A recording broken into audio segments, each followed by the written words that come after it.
சிறுமலர்களின் வாசம் பல கவிதைகள் பேசும் சிறுமரங்களில் பாவம் பல நினைவினில் வாழும்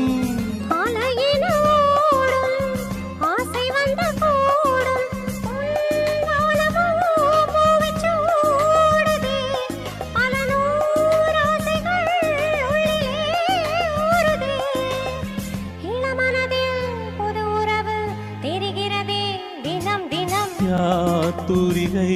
தந்த ஓவியம் யார் சிந்தனை செய்த காவியம் புதுமாலை தரும் சுகம் சுகம் கோலமிடும் மேகங்களே ஆ